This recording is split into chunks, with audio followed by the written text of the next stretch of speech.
Okay, welcome to another live stream. I'm going to be doing a few things with this one. Now, the first thing I'm going to be doing is trying to work out why I can't see myself. It was here, and video capture device, there we go. It's working, but the thing is it's not visible. So I'm going to try and work out how to get that visible right now. Okay, starting in game. There we go. Alright, sorry. Now that should be showing up on the screen very shortly. Not that you need to see my face. Anyway, so there's a few things we'll be covering off in this now, namely when it comes to the actual geopolitical board.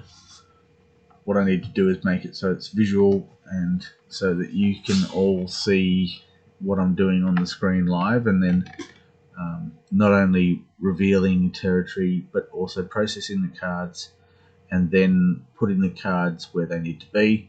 When I receive orders from different geopolitical players, what I'll be doing is processing those moves by going to the militia, for example. If it's a baron asking for militia to fulfill a task, then I'll go to the specific militia that they have named, and then I will take those and then I'll put them onto the play board, and then once I've finished with that, I'll put them back where they came from.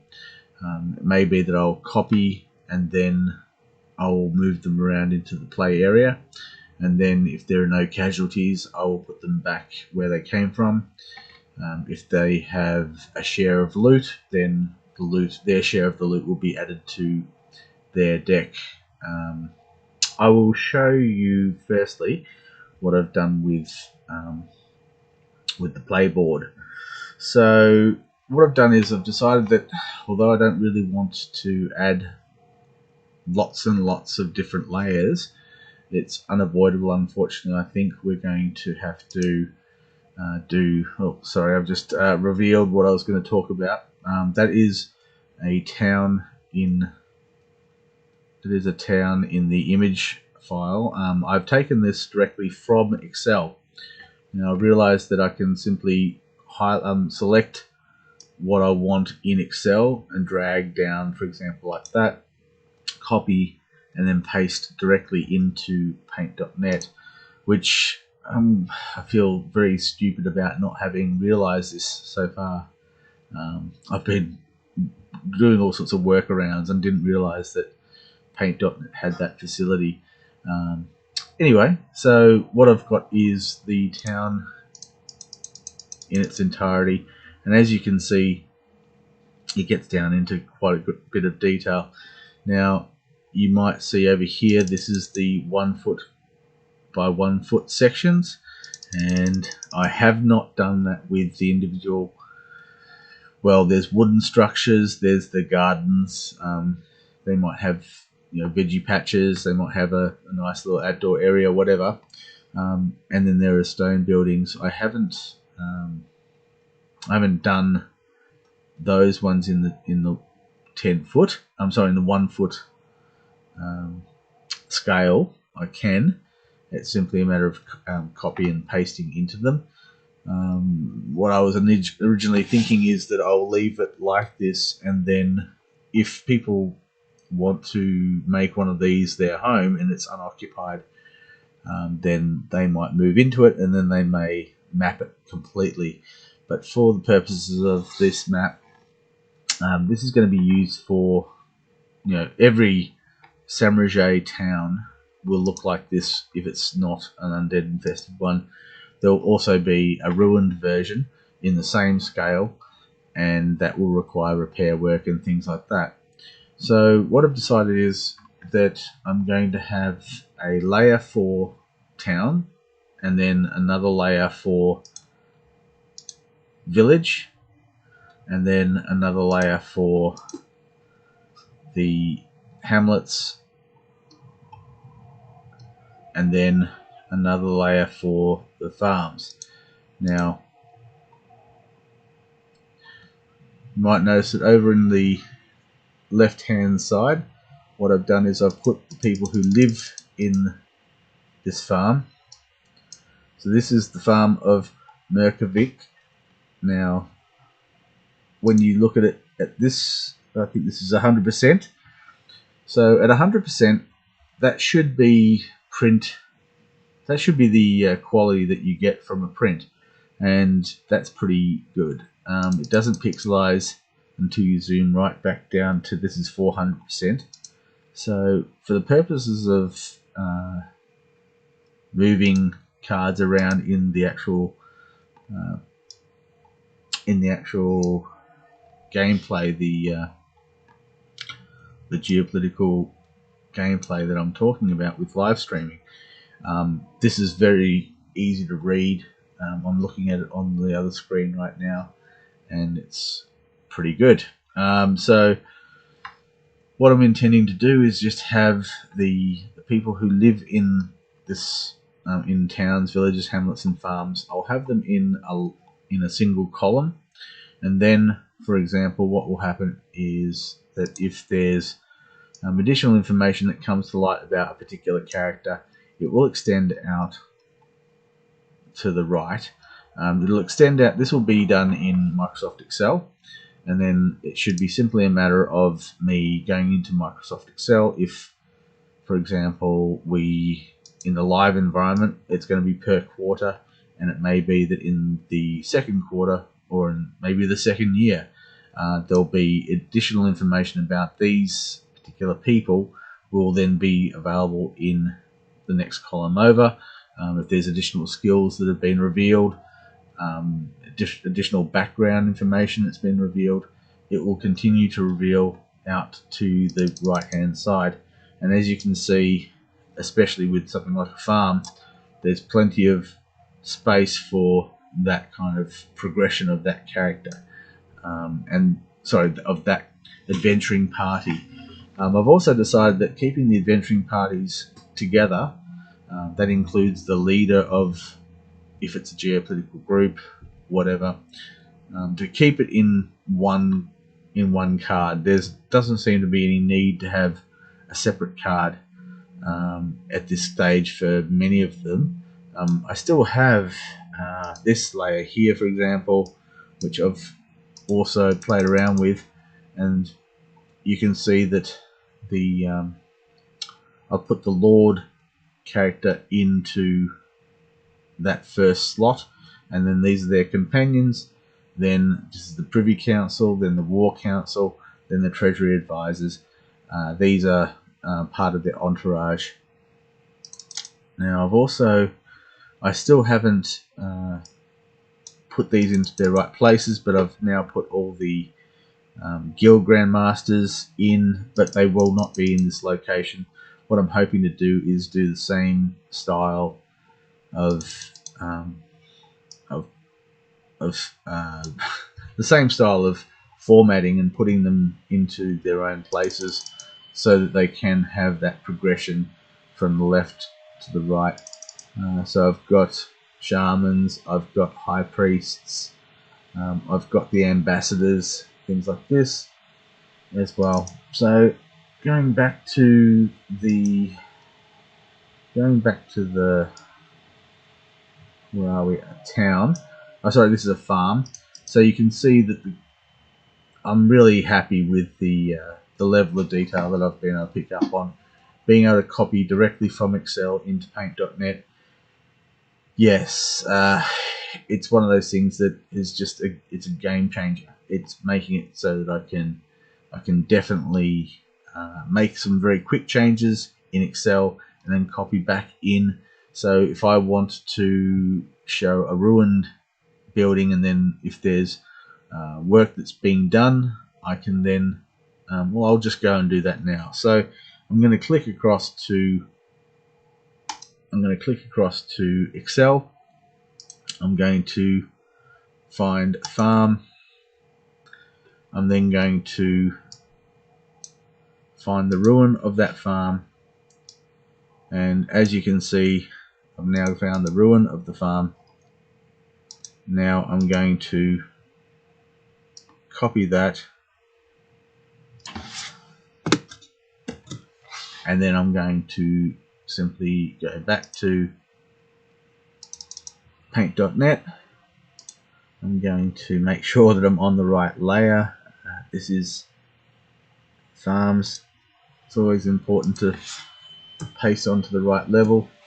Okay, so this is a ruined farm, for example. I'm going to now select paint, and I'm going to paint black into the surrounds of it, and then I'm going to zoom in on it, and as you can see, there are gaps in the walls, there are breaches in the walls, there are missing blocks, it's got the appearance, but it's stripped down to nothing but ruin.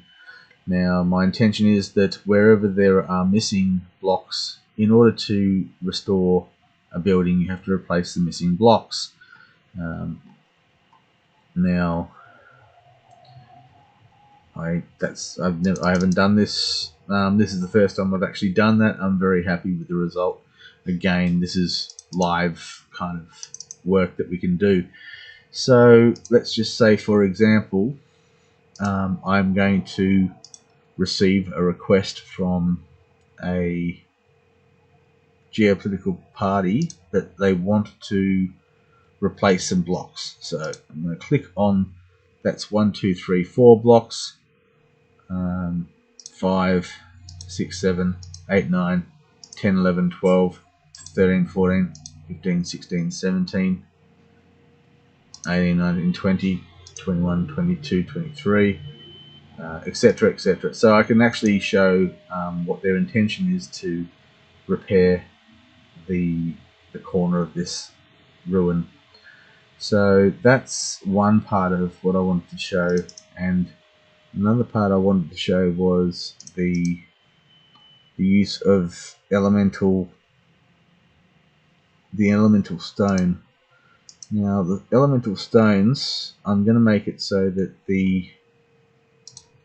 you have imps, you have spirits, you have imps, you have elementals, and then you have greater elementals. Now for a farm, for example, I'm going to put another layer. just almost made a mistake.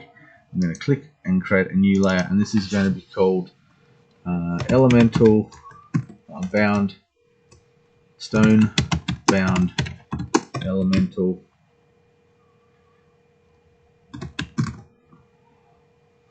Okay, so stone bound elemental.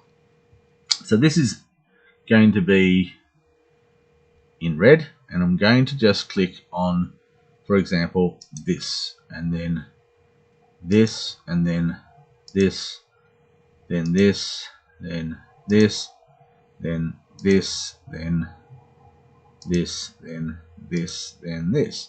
Okay, so what I've just done is completely covered this from all angles and made it so that, well, effectively this is now protected from fire. Oh, sorry, protected from water. Okay, so if you've got a fire elemental spirit bound to a piece of stone, that should protect you against water. It's opposed. It's protecting you against the opposed element.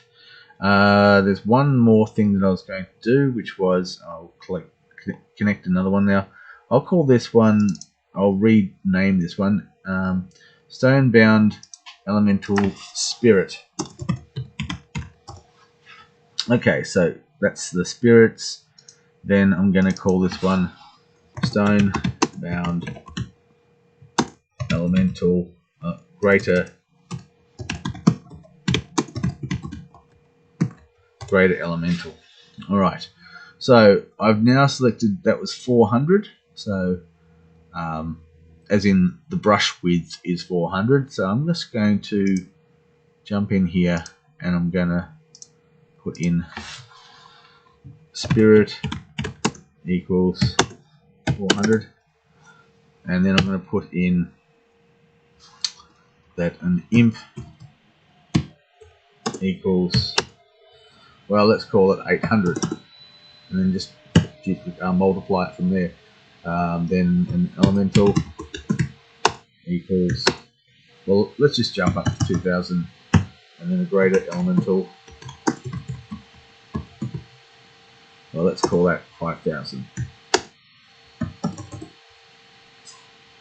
So the reason I'm doing that is that I want to now show what happens if I put an 800 right smack in the middle, and then we've got complete closure. Now I'm going to go back into the spirit layer, and I'm going to double click, and I'm just going to change it down to change its opacity to well, 70%. So you can see now that I've got the overlapping circles visible in the background. I'm going to do the same thing to the greater one, and I'm going to change that down to 70 as well. So now that is an example of how these fortifications are protected from elemental attack. So that also means that it may be that there's only certain pathways in and out. If you have a magic item, that it may be that we have to look at different ways that you can come in and live in these places within the protection.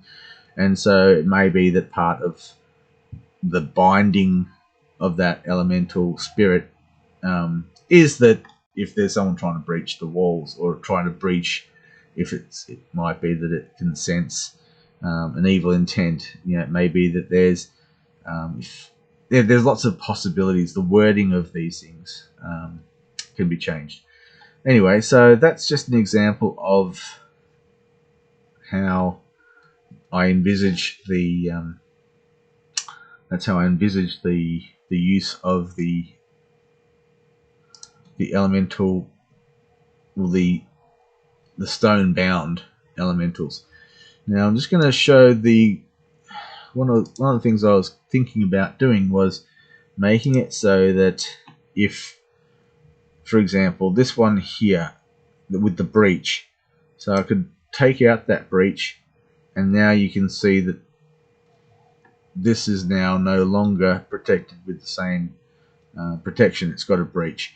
Now it could be that I also do other breaches as well. So when people take one of these fortified farms back from the undead, and they want to make it into a dwelling, and they want people to live in this place, one of the things they're going to have to do is they're going to have to consider restoring the fortifications to the way they were. Now, one of the results that can occur is a result of raid, and if they don't fix if they don't repair the fortifications to the same level, then that's going to be a bit of a problem. They may be vulnerable in that way. Just because there's a breach doesn't mean that the stone that has the bound elemental is actually damaged or broken or missing. What it means is it could have fallen into the moat. It might be no longer part of the wall. It may be a piece of loot that can be picked up off the deck and sold. Now, the complication is that if you have adventurers who are coming in here and they find these pieces of stone, then there's absolutely no in-character reason I can think of that they couldn't take that with them. As for what they can do with it, they could possibly sell it. They could possibly incorporate it into their own home. For example, you can see that a spirit can completely, the size of a spirit's overlap. Look, this is only an example. As I said, I've set it to 400 as the brush width. Now it might be that I make it so that it's only 200, and then that means that there's more of these stones in these fortifications. Look, it may be that there are 20, because before the War of the Gods, when these fortifications were built, they were actually built by groups of 20 high priests. These high priests came to the area to try and show off and compete with, in terms of showing off their the power and might of their empire, and so they got a little bit carried away with this competition, and they built these fortifications all over Valini, and the locals said, "Oh, thanks," and didn't. That was the end of that. It was a ridiculous. I know that it might not be the most unique sort of. It might seem a bit comedy, but it basically came from high on. The emperors commanded it, and the high priests, they went along with it, and then they started competing amongst themselves as well. So if I make it so that there are 20 in each of these, then I can reduce the actual brush width significantly. So it may be that if I had 20 of them, then, well, let's just do it. So I'm just going to grab all that and make sure that I'm on spirit, and I'm going to delete, and then I'm going to go back to the paintbrush, and I'm going to drop it down to 100. Now 100 doesn't do complete coverage, maybe 200. Anyway, so let's just start. So that's 1, 2, 3, 4, 5, 6, 7. That, if I move that over, I'll just undo 7. Alright, let's just start again. 1, 2. Oh, we're in the moat. Let's not be in the moat. 1, 2, 3, 4, 5, 6, 7, 8, 9, 10. I'm trying to get an overlap. 11, 12, 13, 14, 15, 16,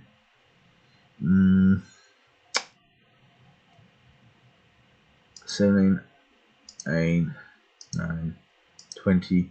Look, that's kind of an overlap. So look, I think that maybe we can get away with changing it to 200 and do 20 of them, and you can see that it's very tight. It's very tight. I mean, maybe I just could have placed them on the outer, and maybe that's part of it, is that that I put it on the inner or the outer, just to make it so that there's the overlapping coverage. Now, what else was I going to show you? Alright, well, let's just get out of that, and I'll go back to... where were we? I'll go to Excel and just show you... Oh, sorry, I'll just explain what I'm trying to achieve now. And so I'm just going to... Sorry, I'm just going to try and work out where I'm at. Okay, so we're back to the island map. Okay, now geopolitical players, for example. Now I've put the geopolitical players there.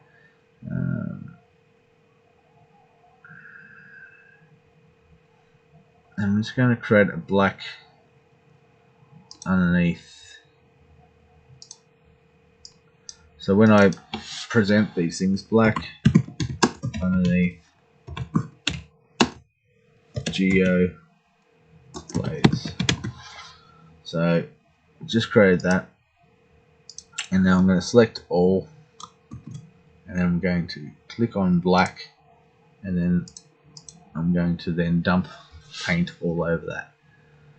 So that takes a bit of time, as you can see, and now we've got a black layer beneath the geopolitical players. So now what I've got in mind is, in terms of the board layout, my intention is to completely cover this map with these cards. Now, my intention is to do that so that when it comes to finding them, everybody knows exactly where they are. The other thing I can do is in Microsoft Excel, and I'll just go back there and now show you. So I only started it, which is 1, 2, and etc. etc. I think that I got to 23. Now going back to paint.net, I estimate that I can do 23 by 23 cards on this map. Now, to do that, I can simply go into Microsoft Excel and create a single sheet that displays all of these geopolitical players in that format, so that this is not just a matter of doing the island, the tournament island, but what I want to be able to do is I want this to be for every province, every baron, every game can have the same treatment, and that what I can simply do is go into the Excel document and select that entire block and then paste it into this particular layer in paint.net. Now if I can achieve that, then it means that everything in Excel I can continue to work in Excel without any problems. One of my biggest concerns is the labor intensity of copying and pasting into paint.net for every individual. But if I set up Excel to assist me in that, I should be able to simply copy and paste, as I was saying before. I'm really excited with, and I really, as I said, I'm kicking myself that it took me so long to realize. So really, I'll just go to here, for example, and I'll just copy, and then I'm going to go back to here, and I'm going to paste.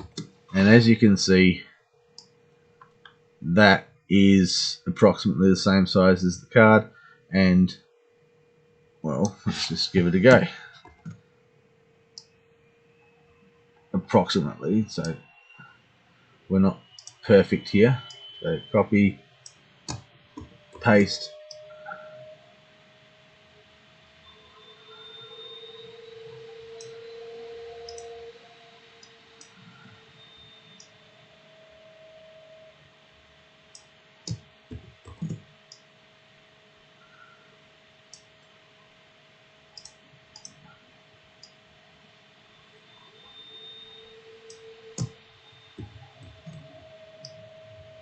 Alright, so we didn't quite get there. So what have we got? 2, 4, 6, 8, 10, 12, 14, 16, 18, 20, 22, 24. Alright, so that means we could do a 24 by 24 grid on top of this map as its own layer, and then everybody will know where to find them. So it means that if anyone plays the tournament map and gets to know the locations of specific individuals, like for example, I don't know, just the Earth Elementalist Shaman character. So they like playing this particular geopolitical player. So they grab this player, and then they might say, okay, well, I'm going to grab this, plus I'm going to hire 2 people from the Samrajay town. And why is it not showing up? Because there's black layer.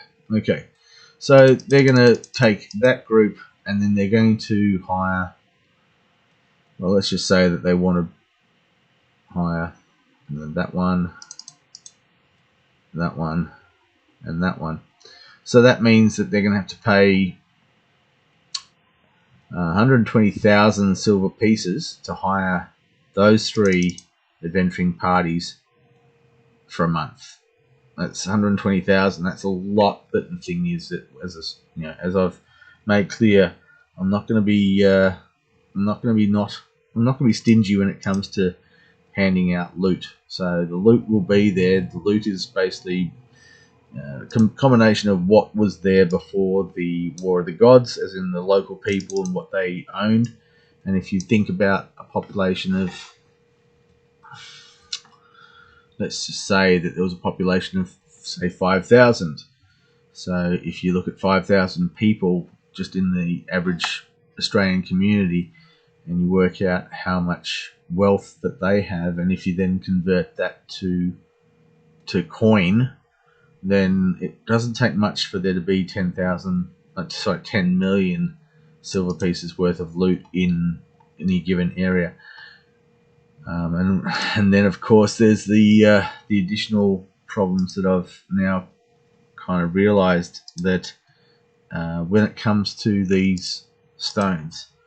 So here I am talking about these elemental mound stones and the coverage that you can get. Now, if anyone wants to build their own stronghold, getting one of these stones from pre-War of the Gods construction by high priests, and getting it and taking it and installing in, say for example, a 20-foot by 20-foot tower. So this tower here, if this was being built elsewhere, anywhere in the province, someone could decide to build, on a particular location. So they could actually embed these elemental stones and then effectively protect their home, their stronghold, against the opposing element. So anyway, that's just about it. I just wanted to quickly brief on that.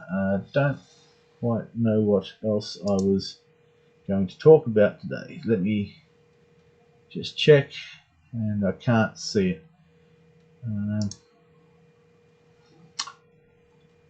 No, I think that's about it. Anyway, I know it's a short one, but hopefully you get the idea of what I'm talking about. And as I said, it's my intention to do one of these live streams once per day until I've got all of this done, and then my intention is to do a playtest of the tournament, and that tournament can be held online and people can submit their moves. Hopefully we can do that using some kind of maybe a group, some sort of group call or something like that, where everybody just chills out and maybe has some wine and some snacks, and they take their turns and they listen to everything that's being done by other geopolitical players, and when it comes to their turn, well, hopefully people can follow it online. I know there's a bit of a lag, but my intention is that I can run these geopolitical games live streaming, and that I can process the moves as they come in. Ideally, the moves will be submitted in writing pre-game, so then I'll just process a set of standing orders, and I'll process through them. But with the tournament, I'll do that one live, because I think that it's really important that people see how it progresses without having to wait. No, it's more interactive, I think. I'm just going to try something else as well. I've just selected the eraser. Now, the eraser tool may not be the best one for it. I'm going to possibly make a mess of it. I'm going to try paintbrush instead. So paintbrush, and then I'll select white, and I'll tone that down to 20. So say for example, somebody wants to attack this. Now, I'm not going to do it to that one. Someone wants to attack it. I'm just going to, you know, I could basically, I've closed my eyes. People could say, okay, and stop now. And then I want you to swipe up to the, okay, the northeast. And they'll just, you know, so that could be an impact point. And so it could be as simple as, I just erased that. So I didn't mean to erase it. I was going to do it with a paintbrush. So, you know what I mean? It's just like I can put breaches. You know, there's all sorts of things I can basically, okay, do you really want to go over to here? And then like this. Yep, no worries. Okay, and I can then undo. And then you can see it like live. You know, it could be that, well, the effect of, say, there's a fireball effect. You know, I could just go, okay, fireball effect here, right? Who's affected by it? I've been also well, I mean, these maps could be, you could do a traditional sort of dungeon crawl style thing, but the problem is I don't want this to take over from the live roleplay. The objective of the geopolitical is not to take anything away from the live roleplay. The objective of the geopolitical is to have a foundation of the world going on with or without them, that they are just a small piece in the puzzle, that the adventurers are used for more tactical purposes, and they are hired and fired. They don't take long-term contracts. Most of the time they will just sell themselves to the highest bidder. You can see the market value of people living in these places. To hire this group of adventurers for a month is 40,000 silver pieces. So that's what the market rate is. And if adventurers go out and hire themselves out to do some of these tasks, you know, if a sponsor wants people to do it, then they're going to be paying for that service. And it may be that there's a share of the loot and all sorts of different shenanigans when it comes to payment. But the main thing is that there's a lot of loot out there. I'd like to make it so there's more loot to be found in live roleplay. I'm not going to be able to. It won't be ridiculous. People are going to have to earn it. The chances of permanent death for a character in the geopolitical is real. There are casualties, and these casualties aren't pre-selected. It will effectively be as random as I can make it, but there will be no remorse. If characters are killed, then people will quickly see the fact that it's not just a risk-free environment, and the permadeath environment means that people have to think very carefully about what they do. If they don't like the idea of their character dying off camera in a geopolitical, then don't assign your character to a geopolitical. If you want to go down, you know, in the field, you know, fighting a rearguard action to protect your friends and comrades, and then your character dies, then there's a story about that, and it's a heroic death. The geopolitical is still heroic, but it's off camera, and it's just like being written out of the story. So many people won't really want that to happen, and so it is a calculated risk. There is the risk is there, the reward is there, but I'm also wanting, as I said, to make it so that people play the LRP, the LARP game, instead of the geopolitical. And they do the geopolitical. If they can't make it to a live event, then they can simply assign their character to geopolitical for a period of time. It may be that they don't take all contracts, that they don't have anything to do with the geopolitical aside from assigning their character and having a set of standing orders. And that can be as simple as, you know, I go up to these guys here, for example, and this if this was an a player character adventuring party, and I can say no assaults on undead, no assaults. Well, anyway, I'm using assaults maybe too many times. You can basically choose what you want your characters to participate in. So you can set it to get it, and then people can play the geopolitical, and then they can see your character party, and they can look at your standing orders of what jobs you're willing to take and what you're not. And you can also say, yeah, I'm willing to do anything. I want to be paid 80,000 silver pieces per month, as in the adventuring party wants to be paid 80,000 silver pieces per month to participate. Now, I mean, you can see that, well, I'm pretty sure you could see on other maps, on other displays, that depending on the artisan, the apprentice, artisan, master, grandmaster ranks, is what determines the taxable income, the rent they pay, and mercenary rate. So an adventurer party that want to not only show their primary skill but their secondary and their third, we'll get to that later, but it means that they can effectively sell themselves a bit higher than what your average person living in the province can. Anyway, I think that I've rambled enough. I think I've covered everything I wanted to cover in this.